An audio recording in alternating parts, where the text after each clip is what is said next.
Sahana Vavatu Sahana Bhunaktu Saha Viryam Karavavahai Tejasvinavaditamastu Ma Vidvishavahai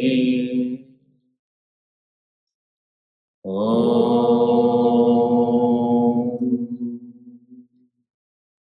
Shanti Shanti Shanti.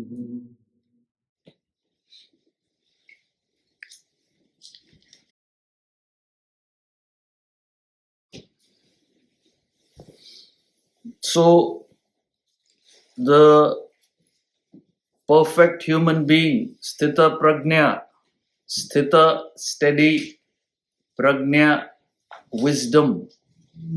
So, Arjuna's question in the 54th verse of chapter 2, he asks, what exactly is perfection? Right? We did that in detail. And he asked 4 different questions to give the whole picture. Now, what is interesting is before you have exposure to this knowledge or this portion in particular, it's fascinating what people think is perfection versus what it actually is. So, what would you think is perfection in a human being? Who is a perfect person? It's interesting. What comes to your mind? Some person wearing ochre robes or with a nice big beard, big hair, sitting in the Himalayas. I don't know what concept you have. Or a person who can fast a lot or feast a lot. I don't know what concept you have. Or who knows, who can rattle off verses from the scriptures. Or it is inherited. My family believe in this person for many generations. And each generation is worse than the before one. I don't know what concept you have. I'm not joking. I ask yourself. And all those things have nothing to do with perfection. A person should have only 2 pairs of clothes. So when there's a storm, he's thinking because the third pair should be, second pair is not dried up, first pair only is wearing. Now, what kind of is that perfection? We find people in the scriptures who have been in the lap of luxury, kings, like Janaka, to name a few. Ambarisha, Ajata Shatru, you find in the Upanishads, kings after kings, Shaunaka. So there's nothing to do with material prosperity. It's nothing to do with whether you have a family, whether you're in life or renounced it. Here you get an idea what exactly is perfection. So the first thing he has said in answer to what is the nature of a perfect soul, in 55, that gives the overview. So when one has cast off all desires of the mind, so desires here refer to that ego, this individuality, and the desires to cater to that individuality, the selfish desires. When one has given them all up, but how is that possible? Atmanye Vatmanatishtaha Sthita Prajnasta. When you are satisfied in the self, by the self, then is one said to be of steady wisdom. So he doesn't say how many pairs of clothes you have, where you're staying, what is your appearance, how many verses you know, nothing. Are you blissful within? Are you able to derive that happiness from within yourself? That is perfection. So if you have supreme happiness within, why would you beg the world? When you have desires for the world, it means you are dependent. You are a beggar. You need something from outside. So this is the crux of it. That's why I'm repeating it, because you should get it. It's very difficult. In fact, I had a question from somebody. Why don't you take 2 Gita lectures a week? Next person will say, why don't you take 3? There's no end. So I asked, why is that? Because by the time we come to the Sunday, I've forgotten what happened last Sunday. No, it's a valid Pope fellow is valid what he's asking.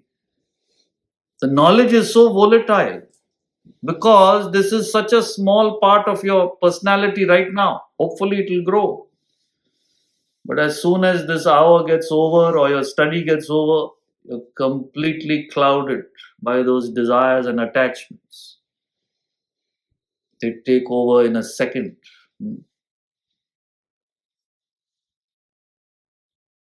So,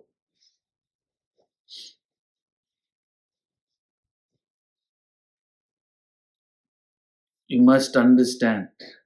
That's why I'm repeating. This is the crux of it. So, you can test yourself spiritually also. To the extent you are spiritual, you derive happiness from within. So, you don't need the world. It's as simple as that. When you are 100% self sufficient, that is enlightenment.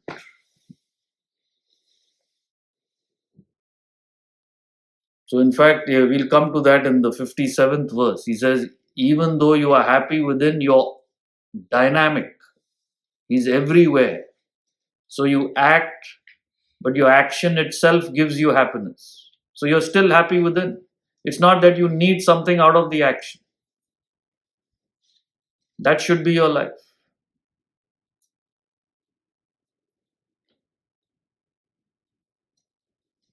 So, in the 56th verse, which we did last time, you have to now look at it from this point of view. He whose mind is not agitated by sorrow nor excited by joy. So, when you're enjoying that happiness within, external things don't disturb it. That's what he means. It's not that you don't feel happiness or sorrow, but the bliss you're going through within is not disturbed by them. It's like a person who's a billionaire. Few dollars come in, he's not excited. Few dollars go, he's not dejected. Right? You're worth 100 billion, $5 came. It's literally like that. Anything from the world you get will seem so petty. That's what they mean. So people read these and say, oh, what kind of a life is this? Who wants to live like that? Where you're not excited, you're not dejected. So you must understand the context. And therefore, you are free from these modifications of desires because you simply don't need it. There's no fear. Fear comes when you're dependent. Imagine a life of no fear, totally independent. Anger again comes when you want something and somebody obstructs it. Such a person is called a sage of steady wisdom. Like Oliver Goldsmith says, in the Vicar of Wakefield, you should be simple in affluence, majestic in adversity. Look how they put it. So when things are good, you're simple. Doesn't excite you too much. You don't want to show others. The real rich people, the aristocrats, they don't find the need to show others. All the fellows with new money find the need to show. All low class. Low class shows. High class they don't show. They don't need to. Simple in affluence, majestic in adversity. So when things are not good, majestic, it doesn't bother you. Comes and goes. So this is how you got to understand it. Who is a perfect person? So the base is you have that knowledge of the self. You're fired with that knowledge, that understanding of self, of the Atman. You have that Brahma Vidya. That makes you self-sufficient. That's it. Rest just flows.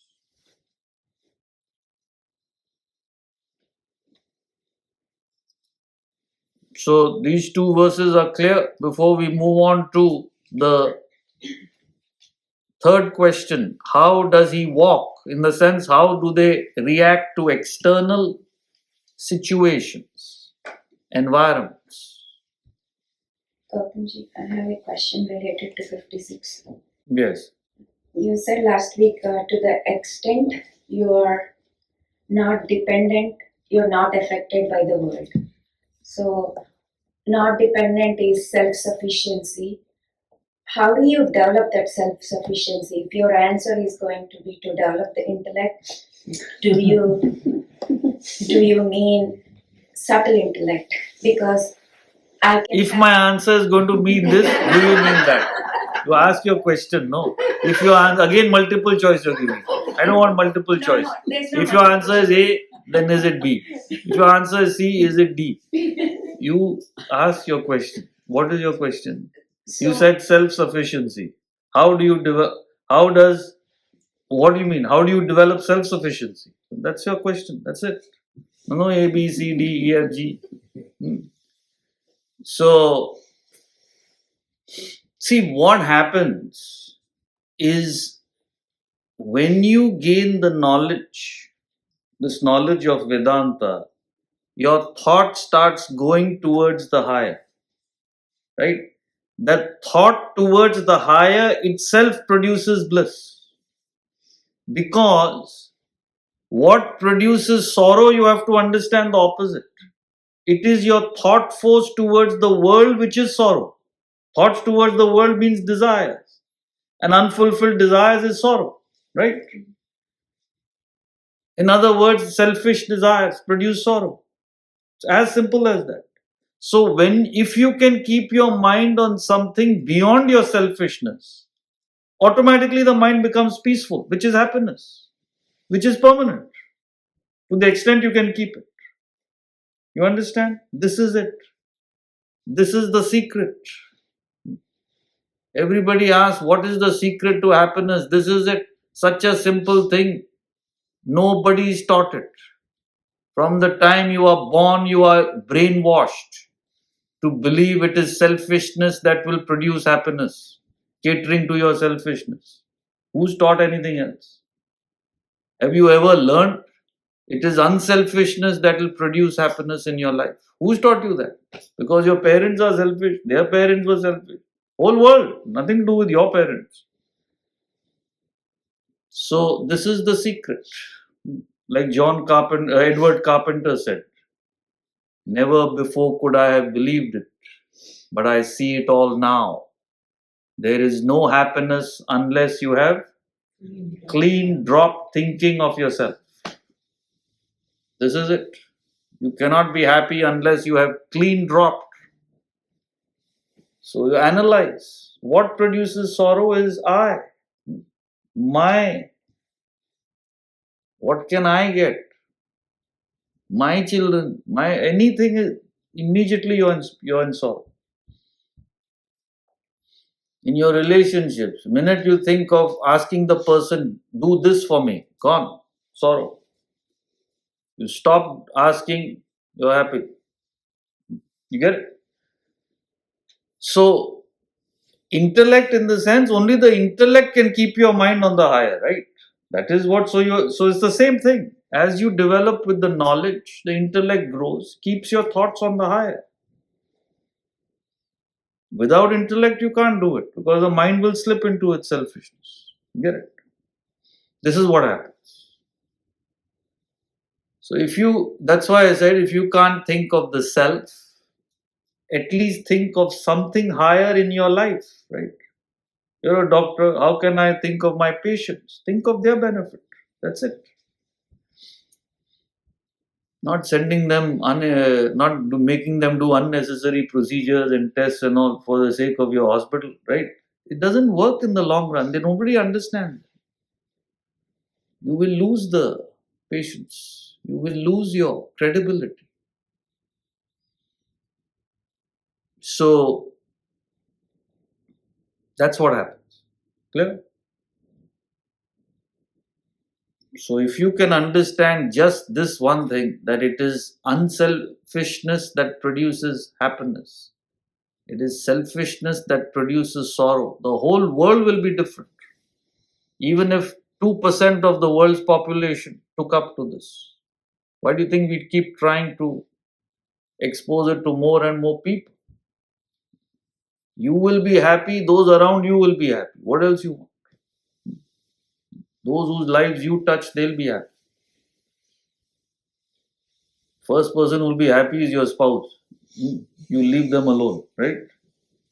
And your children. Charity begins at home. Just leave them alone. Why do you go on hanging around?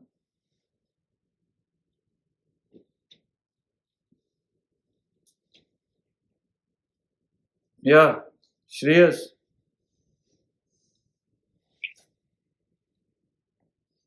Hariom, Gautamji. I just I was wondering if this may be a naive question, but can we take a tangible example of unselfishness? I can throw the example and maybe you can tell me how I should think through it. I'll give a very simple one. You talk about it all the time in our class. Children, right? Child, the classic. All of us desis go through that. It's either naukri or bache, the usual stuff. So let's talk about the kids. You have a kid, whether it's grade or right now, I have a senior who's applying to colleges, and there's going to be happiness, sorrow, whatever. So say there is a response that comes, not in our control, someone else is making that. How does the unselfish part of me behave with my child? Because I, at the end of the day, don't want the child to lose their values of working hard, commitment, dedication. But there is a disappointment.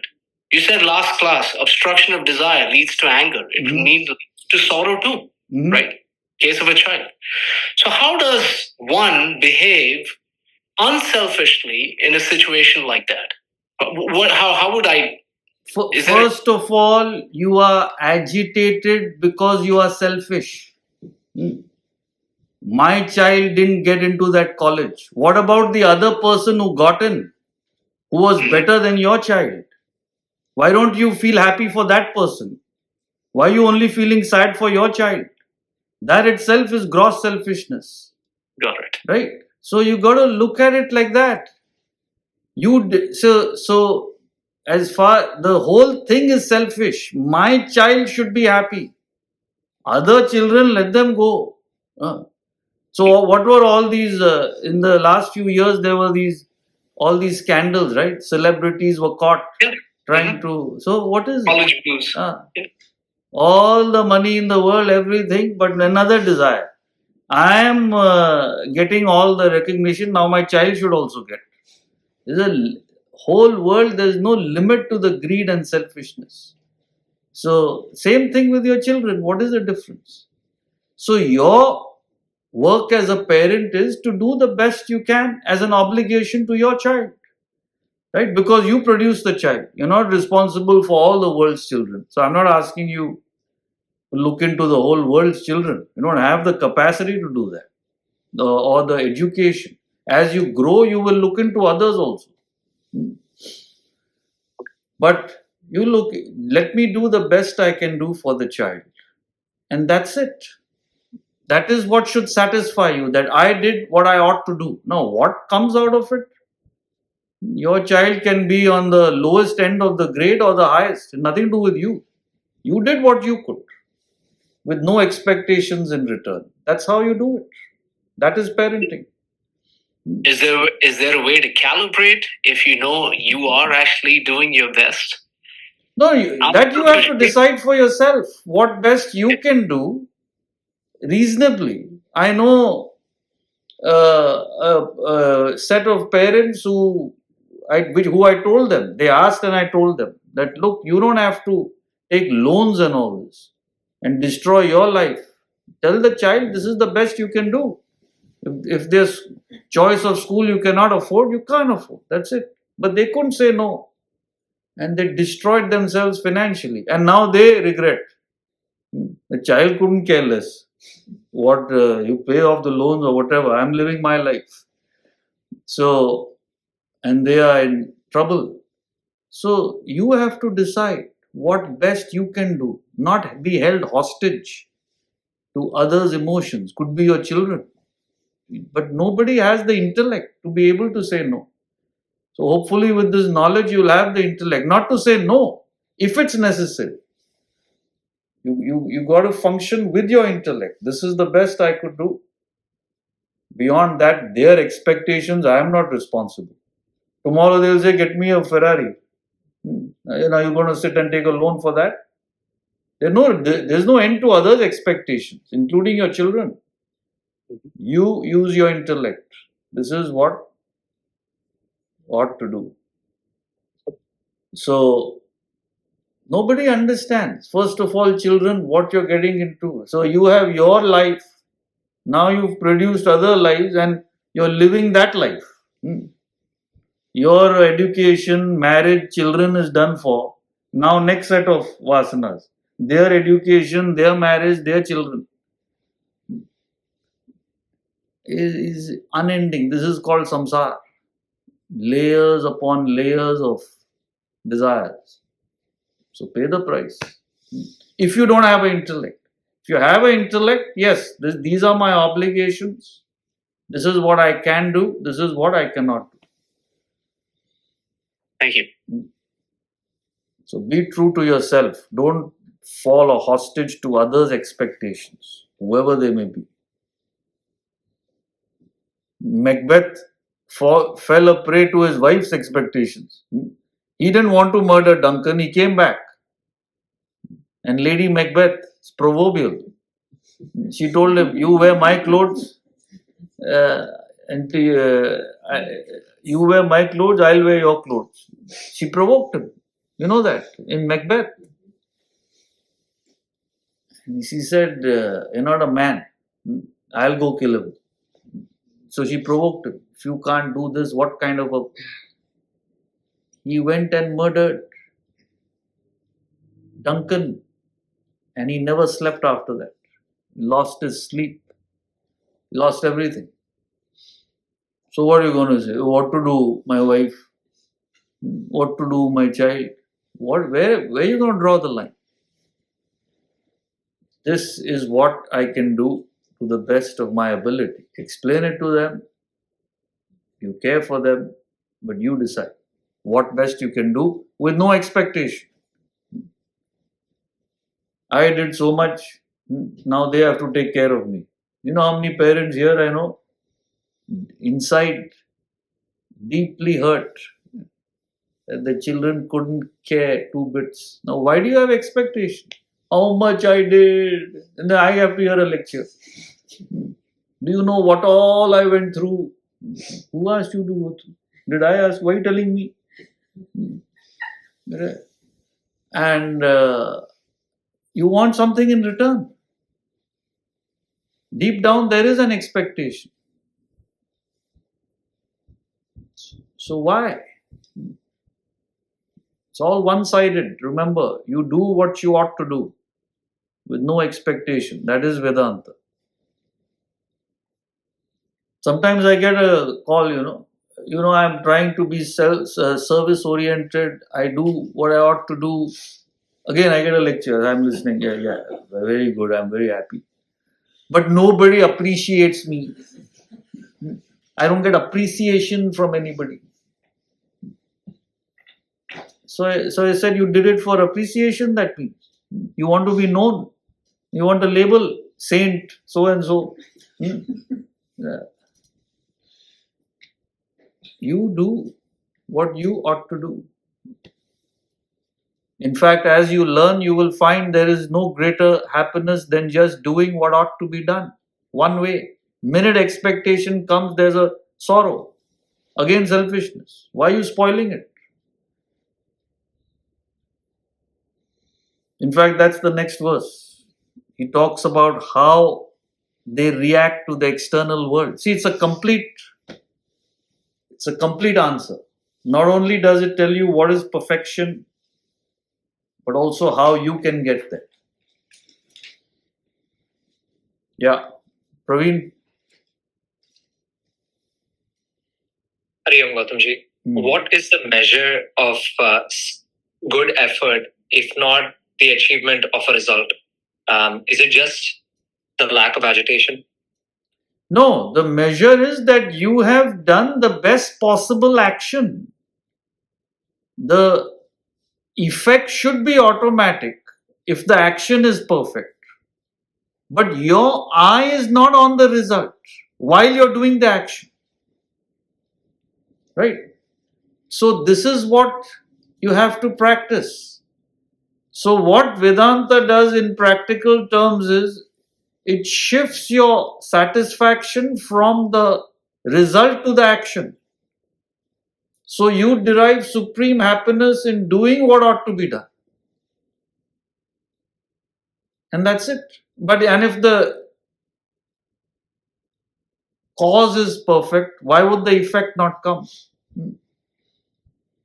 If you want to do well in an exam, the best you can do is study to your best capacity from now till the exam, right? So you do that best, the effect is automatic to whatever capacity you have. So focus on that.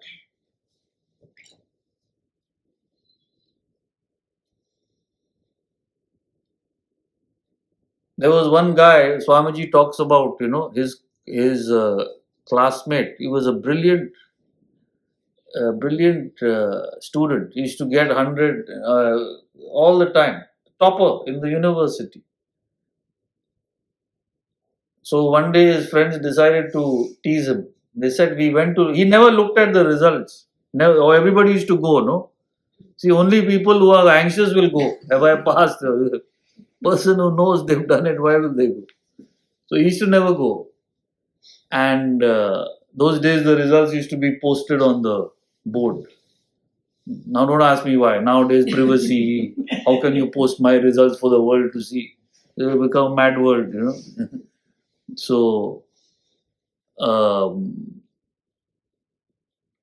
what is he saying? So his friends decided to play a trick on him and said, look, your number is not there. Number is not there means you failed. Your roll number. So he said, must be mistake, typing error. He's not arrogant. He knows it's not possible because all the questions he answered. He knows the answer to them. So you do the action. Now you may say, I am better than my colleague who got promoted. I did the right action. No, you didn't do the right action. Because he flattered the boss, you didn't. Your action should include that. Do not assess the nature of that stupid fellow who's in charge of your unit. You shouldn't do the action, you should go on flattering the fellow. That's all. So, same thing. If you find out.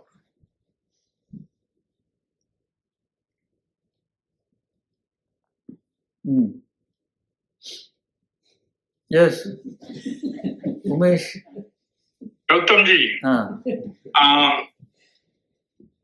taking care of elderly parents has been our tradition and culture in our Hindu society for thousands of years. Right.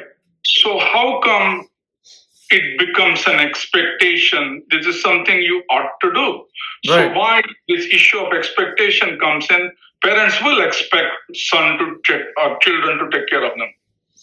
No. Culture is not based on expectation. It's based on duty. Expectation is selfishness. Duty is what ought to be done. So you have an expectation only when you're worried they won't do their duty. Those days everybody did their duty. Where's the question of expectation? But they didn't have expectation. Now it is a whole thing has gone on rights. You understand? From duty. The culture was based on duty. What ought to be done? It's quite straightforward, like you're saying. I mean, where is the question? They took care of you when you were invalid, and now when they need help, just because it's inconvenient, you just throw them away. Who wants to go through that inconvenience? So it was inconceivable. Now we're not talking about that. We are talking about from your point of view. When you do what you ought to do, why do you have a result in mind? So that's it. You should do what you ought to do. Let me rephrase my question. Is it a expectation when you are expecting other person to carry out his obligations and duties? Yes, it is expectation because they may not. They may function on their desires. Even those days, there may have been a few people who didn't take care. There may have been others. So we're talking generally. It was understood. Now there's no such thing. The whole thing has fallen down and nobody does their obligations. Why are you expecting them to do their obligations? They may or may not do it. They may be the best kids, they may be the worst. Now, what does it have to do with you? You make sure you make your arrangements without any expectation. That is the world today. Don't then cry over spilled milk, right? Who's going to care? It's different now.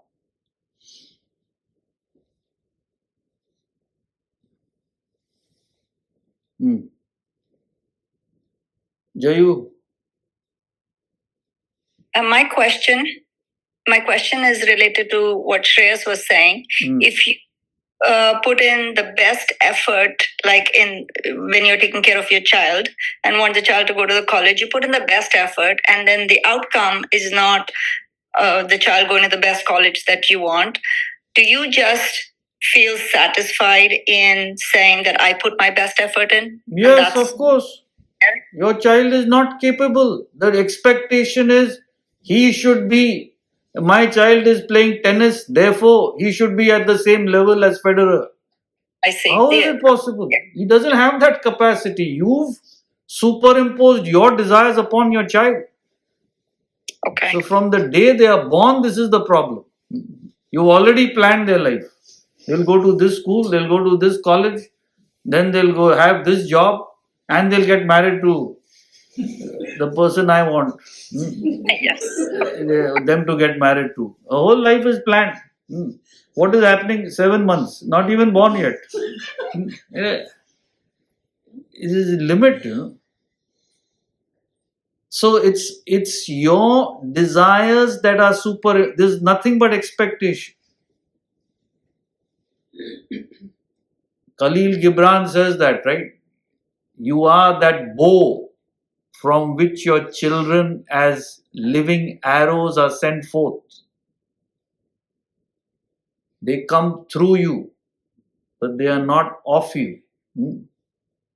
So you are just a means to bring them in the world. You're like the bow. Let them go. You won't. I know a son who's 65, mother is close to 90. Every day she calls him. Have you had your orange juice today? I'm not joking. Every day he has to say yes or no. And he's also so stupid, he still says no. Only every day say yes, no. No, today I didn't have. Why you didn't have another half an hour? So they won't let go. That bow is gone, the arrow with the arrow everywhere. Is gone. Whole life, nothing will be gone.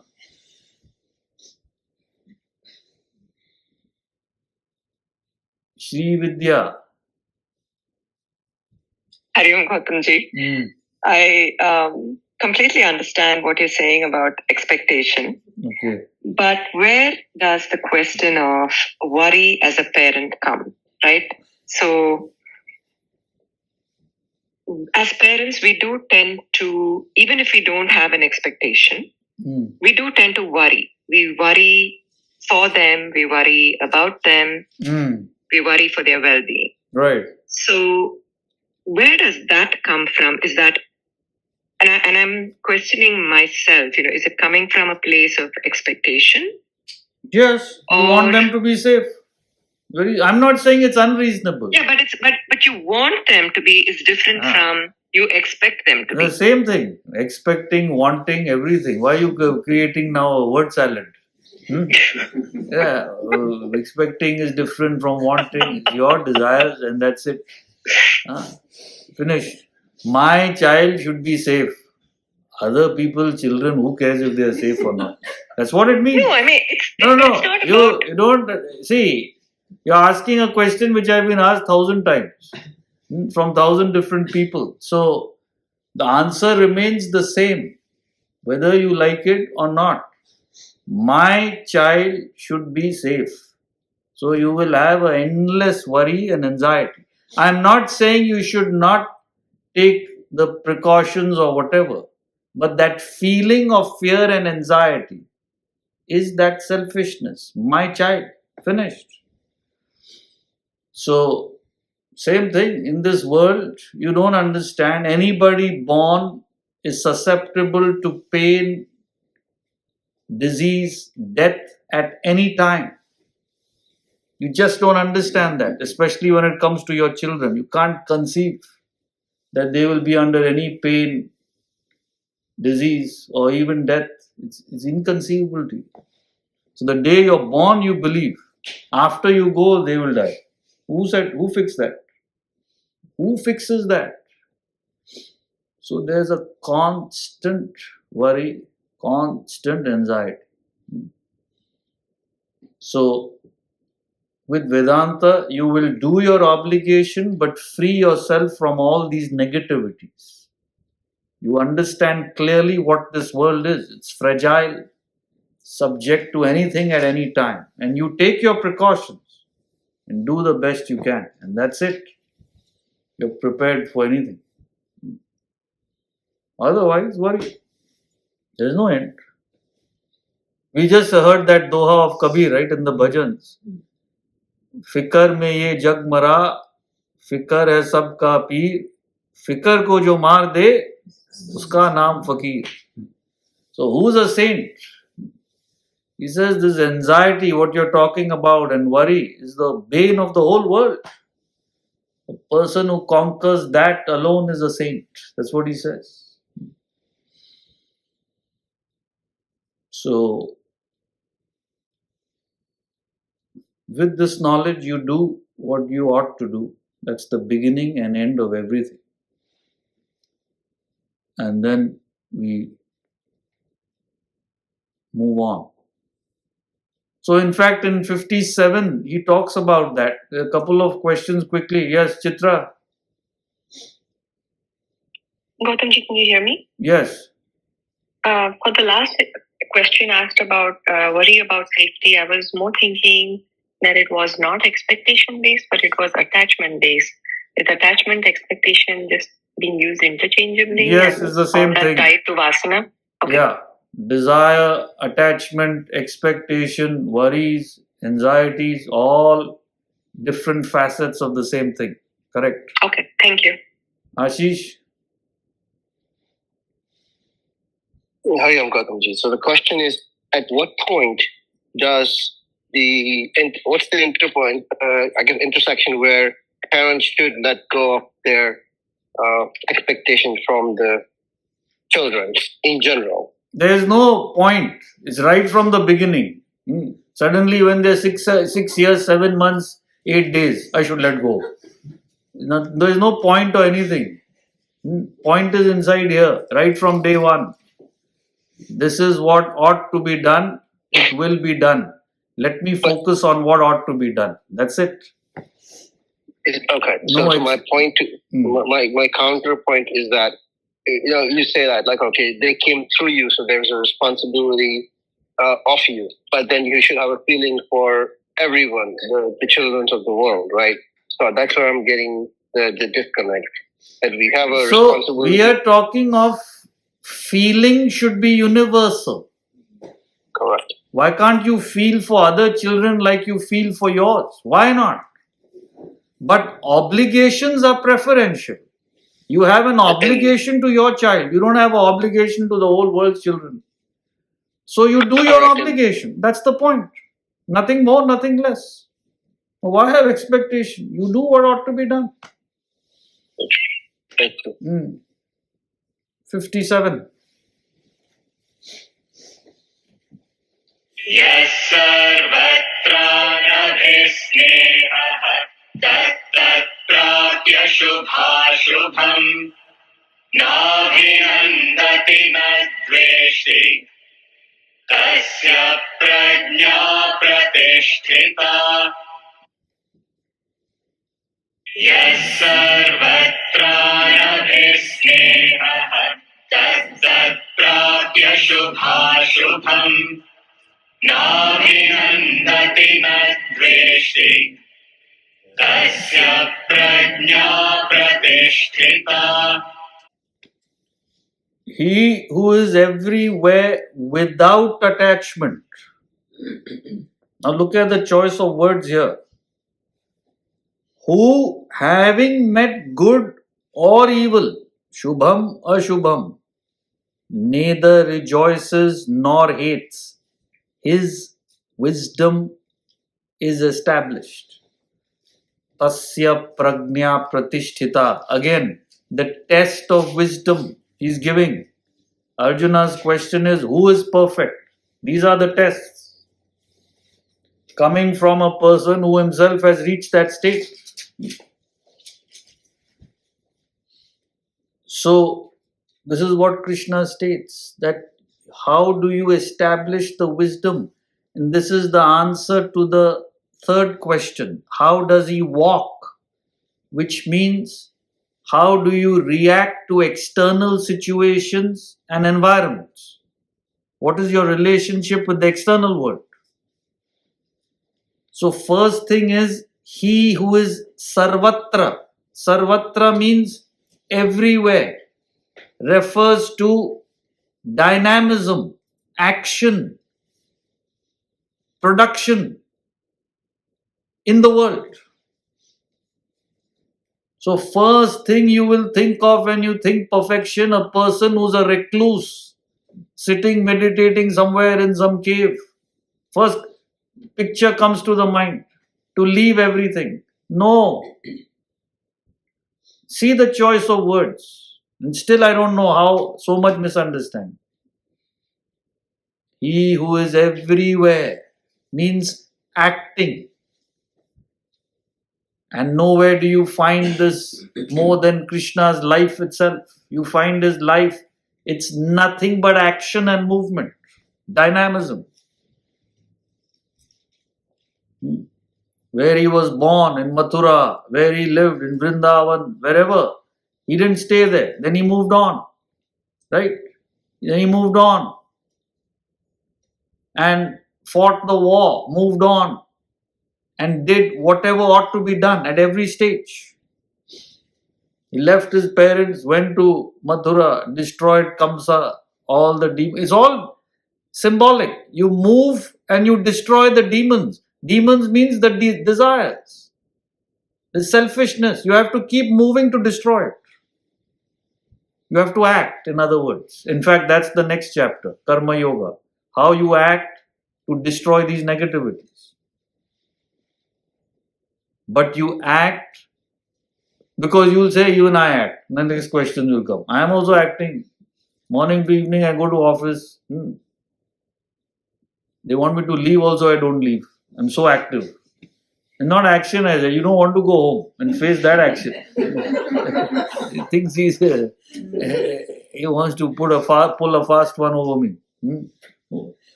So, without attachment. So, everybody acts but full of this attachment. What can I get out of the action? So, here the attachment is the action is selfless, unselfish. So learn from that. How you practice spirituality, you don't have to leave your work, your obligations, but do them selflessly. You're working for a company, serve that organization. Working for clients, serve the clients. So Vedanta is not saying to leave it, but do it for others' welfare. So what happens with that is you start enjoying the performance of the action. So when you meet good or evil, in other words, the result of the action comes as per what you want, or it could be what you don't want. It doesn't bother you. Because, like I just explained, your satisfaction was, I did what I ought to do.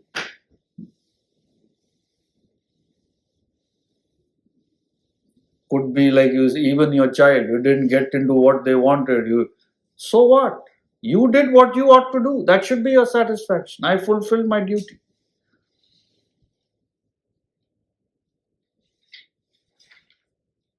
His wisdom is established. So test yourself. Neither are we dynamic. We're all the time wanting to procrastinate. Selfish. And whatever comes, you're affected by it. So completely opposite. So that is why as life goes on, you feel under it. You feel that monotony, that sense of boredom, because of selfishness and expectation, nothing else. It tires you out. How long can you keep going? You can't.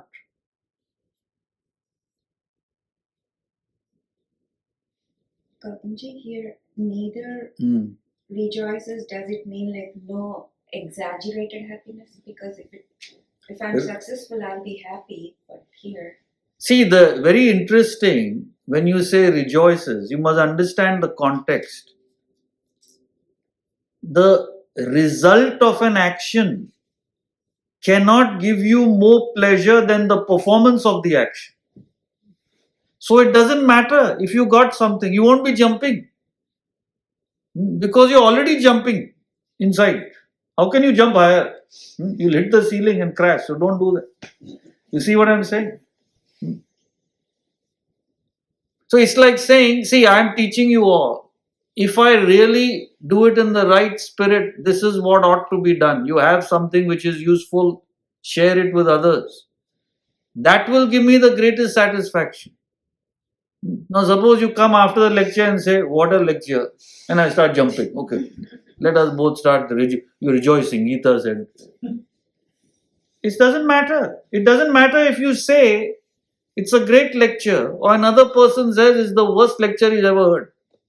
Both should be same because you did what you ought to do. See, that's why I'm saying you have to understand these verses. If you don't, then you start thinking what kind of a... Because the general concept of philosopher is a fellow like, moro, aloof, I don't know what kind of a... I can't even see straight right now. I don't know how they see. So, that is not philosophy. So, if I derive supreme satisfaction, I did what I ought to do. Now, who cares? It's not that you don't care. It's not that I don't understand or appreciate what you're saying or understand if a person is criticizing It's not that I'm indifferent, but it doesn't matter. In fact, I would take the words of the person who criticized. Maybe I can do a better job. I would learn from that. But it won't affect me. It would be an intellectual exercise again, even to learn. Yes, what did that person say? Did it apply? Yes, it applied. Next time we'll correct it.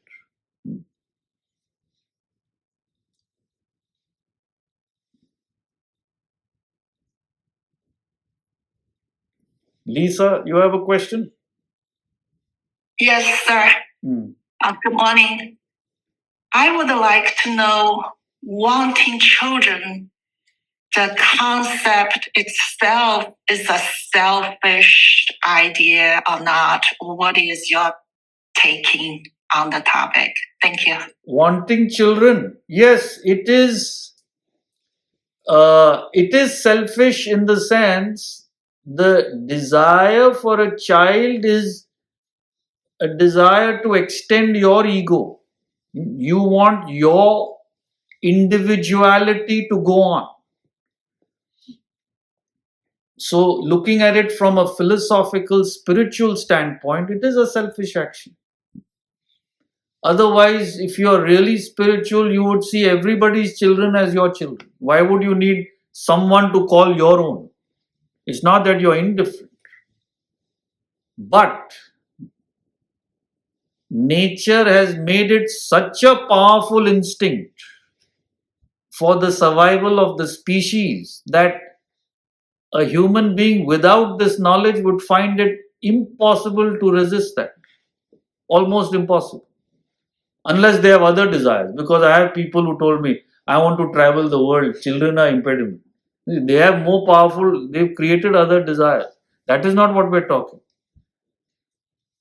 So, the physical urge for a partner and the desire for a child are two primeval instincts implanted by nature, without which the species will die out.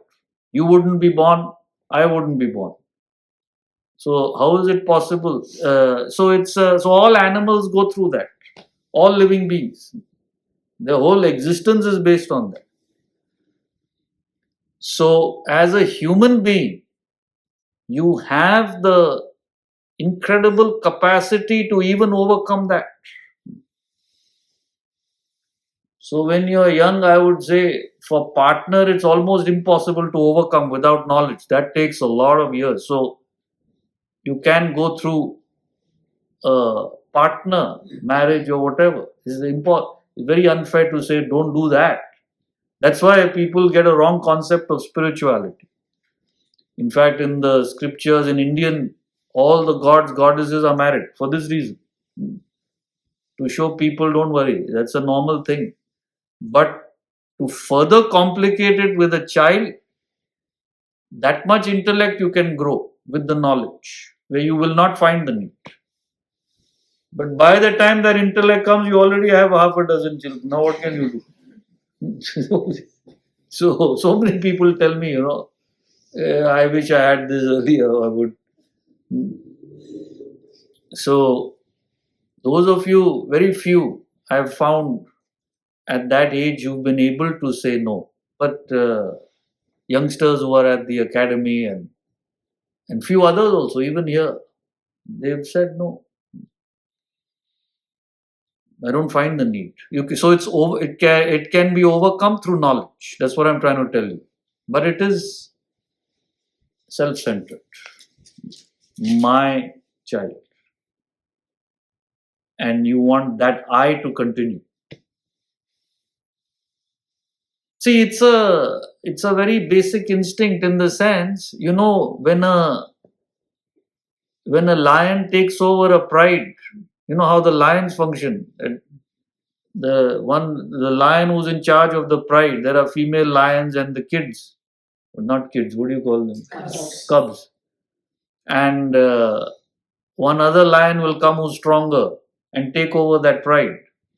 And you know what the first thing he does? Have you seen the documentaries? I mean, even at least that you should see. He goes heartlessly. huge, massive lion, such beautiful little cubs. He just bites their neck off. In 1 second, he kills all of them. 1, 2, 3, 4, whatever, 5, 6 cubs there. Why? My children only. Others out. So only a human being can say, what's the big deal? Let them also live. Animal can't say. So as a human, you have tremendous power because of knowledge to overcome everything. So as much as you can, use it. And you'll be doing this world a favor, already overpopulated. Literally 1/4 should be the population for this world to sustain. It should be 1/4. We are already destroying this earth. So if you can, why not? You free yourself from a lot of things. So, see, like that person was saying, from one weekend to the other, there's a gap. So that's why we have the Q&A session on Wednesdays. And here I can just take some clarifications directly to the text. But if any of you have any questions, we go to it in detail in our Q&A session on Wednesdays. You can ask it over email and I'll take it up. And attending live, of course, is the best option. But if you cannot, because it's a weeknight, you can always catch up on the recording on YouTube, right? All of you know that. So we'll see you on Wednesday. Otherwise, next weekend. Hari Om.